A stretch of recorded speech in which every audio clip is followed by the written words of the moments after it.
So what you can also do is keyframe out audio inside of Davinci Resolve. So to do that, you can go around and drag in the audio that you see right here under the timeline right here, just like this. So I'm using the cut paste over here, and let's say I want to keyframe out the audio so that it plays so that the audio is loud first and then slowly it decreases in volume. So if I were to play this, this has a certain audio volume level. So if I were to go around over here onto inspector, then here you can see that I have the volume control right here, and you got the keyframe option for this as well. So I'm going to go around onto the beginning right here and add in a keyframe so the volume level is high in this area, and I'm going to go around right around over here and decrease out the volume. And as I do this, you can see it dynamically change. So you got the high volume level and the low volume level right here. So if I were to go around onto the beginning and start playing,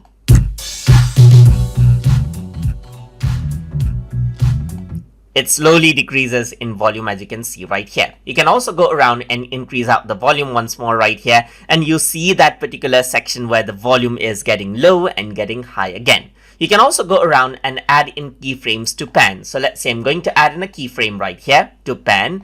I'm going to go just like this over here, and then change out the pan right here, go around over here and change out the pan over here just like this, and the keyframe is added in. So if I were to go around and then drag it out, you can see the pan move from left to right here because I added in keyframes right there. So if I were to go around and press the play button,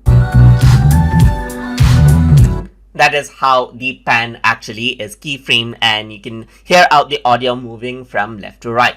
So that is how you can keyframe out audio, as long as you have the keyframing option for it under the inspector in the audio. So hope you guys learned something as always. And as always, please like, comment, share, and subscribe.